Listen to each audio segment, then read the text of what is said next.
Hello friends, myself Viren Panchal. आज हम question bank का वीडियो नंबर 4 लेके आए हैं। अभी हम क्वेश्चन बैंक सॉल्व कर रहे हैं जो पब्लिश्ड बाय बोर्ड है। बहुत अच्छे क्वेश्चंस है, तो लेट्स स्टार्ट। इससे आगे हम 3 वीडियो शूट कर चुके हैं और अपलोड भी हो चुके हैं, प्लीज वो देख लीजिएगा बाकी हो तो। अब आज हम 4th वीडियो में जा रहे हैं। First question, Which of the following statement is not correct? I have already told you कि स्टेटमेंट वाले कोई भी एमसीक्यू आते हैं आपको देखना है। नॉट करेक्ट पूछा ही कि करेक्ट, यहां पे नॉट करेक्ट है। अच्छा, about order of reaction, order of reaction.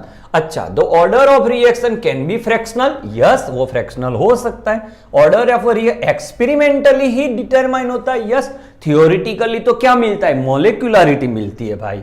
Order of reaction is always equal to, ये वर्ड आपका मुश्किल है, always, always equal to the sum of stoichiometric coefficient. नहीं, always equal to the sum of stoichiometry होगा, उससे तो बोला जाता है भाई मॉलिक्यूलरिटी। इसे ओआर नहीं बोल सकते, तो ये स्टेटमेंट आपका गलत है। Next question, the cell constant of a conductivity cell. Cell constant का फॉर्मूला है, आपको पता होगी, L बाय A। इसमें L लेंथ है, A वो क्रॉस सेक्शन एरिया है, वो कभी भी चेंज नहीं होता, remains constant for a cell. Next, charging the lead storage battery. Charging करोगे तब क्या होगा? तो देखो ये डिस्चार्जिंग लिख रहा हूं, पीबी जो होता है वो SO4 2- के साथ एनोड पे PbSO4, ये लिख रहा हूं डिस्चार्जिंग। यहां 2 नेगेटिव है, पीबी की ऑक्सीडेशन स्टेट 0 से +2 हुआ, 2 का इंक्रीमेंट, 2 इलेक्ट्रॉन रिलीज। कैथोड होता है PbO2, वापिस से वो SO4 2- से जुड़ता है। टोटल SO4 2 बार यूज हो गए, मतलब H+ आपके 4 टाइम यूज होंगे। ओके, तो 4 टाइम H+, वो 2 इलेक्ट्रॉन जो रिलीज हुए थे वो वापिस आ जाएंगे PbSO4 और पानी रिलीज होगा। ये एनोड पे और ये कैथोड पे। अब डिस्चार्जिंग बोला, ये डिस्चार्जिंग है। चार्जिंग में क्या होगा? एनोड बन जाएगा कैथोड, रिएक्शन उल्टा, कैथोड बन जाएगा एनोड, रिएक्शन उल्टा। अब वो देख के आपको सेल्फ में कमेंट में मुझे आंसर करना है, इसका आंसर क्या हो सकता है।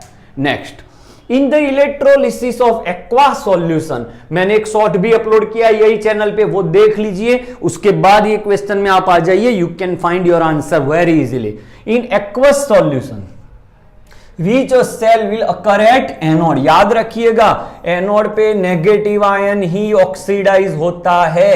अच्छा, अब NaCl का नेगेटिव आयन Cl- और एक्वस सॉल्यूशन है तो पानी का OH-, तो Cl- get oxidise due to chemical kinetic reason. इस OH- से O2 रिलीज करवाना कुछ ओवर पोटेंशियल मांग रहा है, इसीलिए वो नहीं हो सकता।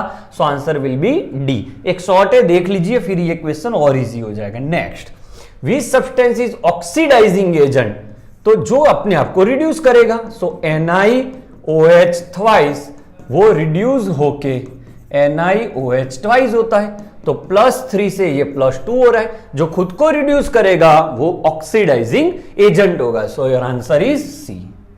Next, which substance is used in oxidising agent. I think वापिस से आ गया answer. Next, which product are obtained in aqueous solution of NaCl, अभी ही मैंने पढ़ाया। NaCl, वापिस से ट्रिक बताऊं, एनोड, कैथोड एंड सॉल्यूशन क्या बनेगा? एनोड पे नेगेटिव आयन ले लीजिए, एक्वस है तो पानी भी लेना है। कैथोड पे पॉजिटिव आयंस लीजिए और पानी का पॉजिटिव आयन H+। Cl- अपने आप को ऑक्सीडाइज करेगा, Cl2।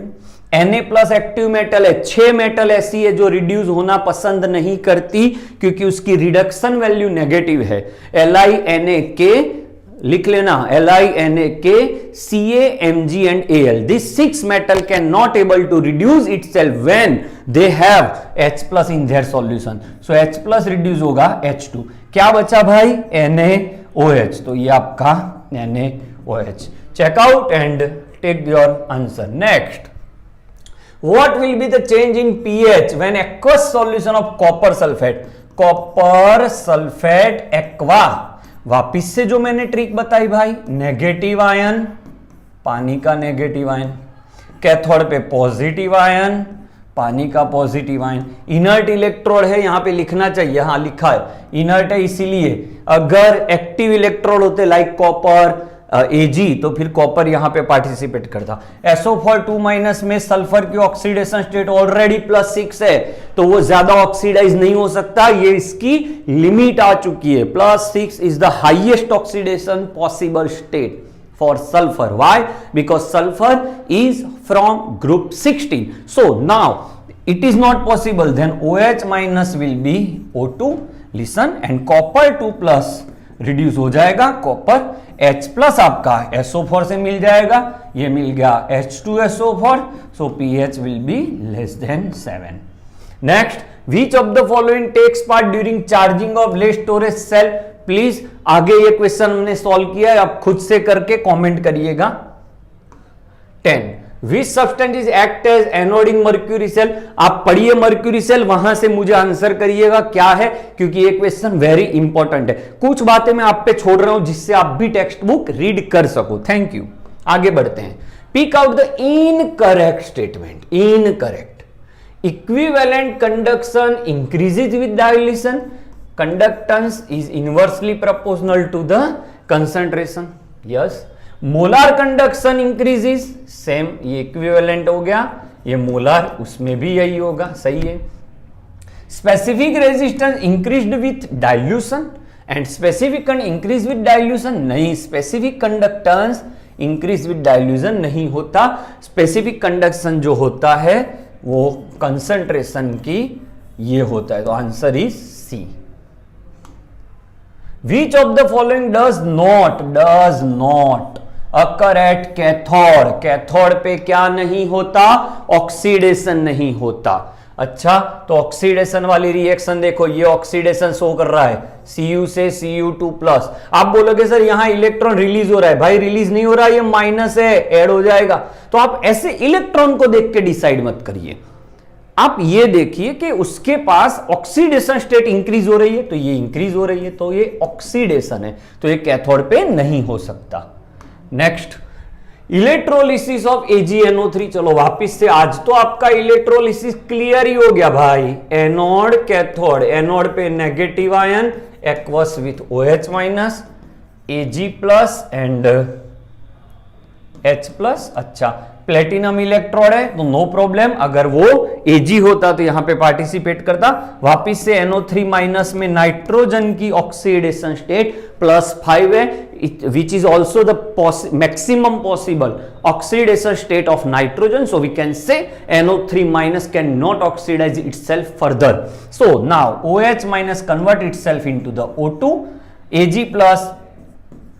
Ag में कन्वर्ट होगा, H+ NO3 को ले लेगा, तो ये आपको मिल जाएगा HNO3। सो एनोड पे क्या बन रहा है, तो पानी O2 रिलीज कर रहा है, answer is C. Next, order of reaction have same unit, rate and rate constant. So rate equal rate constant कब हो सकता है, जब कॉन्सेंट्रेशन की पावर 0 होगी, और पावर 0 कब होगी, जब ऑर्डर ऑफ रिएक्शन आपका 0 होगा। तो रेट और रेट कांस्टेंट का यूनिट सेम कब होगा, व्हेन कंसंट्रेशन की पावर 0 होगी, और पावर को ही बोला जाता है क्या, याद करिए बच्चों, order of reaction. Which of the following statement is correct? Correct. The rate of reaction decreases with time, concentration decrease, yes, time जाते रिएक्टेंट डिक्रीज होगा तो आपका रेट डिक्रीज होगा। The rate of reaction same at any time during the reaction, तो ये आपका गलत। The rate of reaction is independent of temperature, नहीं भाई, टेम्परेचर चेंज होगा तो रेट चेंज होगा। Rate of reaction decrease with increase, नहीं, गलत। तो आपको पूछा है करेक्ट कौन सा है, तो the rate of reaction decreases with passage of time as the concentration of reactant decreases, तो answer is A. Okay, so today's lecture is up to 15 MCQ. Each and every video I am going to give you 15 MCQ. so आप ज्यादा लंबा video नहीं होने के कारण देख भी सकते हो। अच्छा, और अच्छे क्वेश्चंस हम लेके आने वाले, अभी आगे भी ये सीरीज में आपके वीडियो आगे मिलते रहेंगे। Thank you for watching.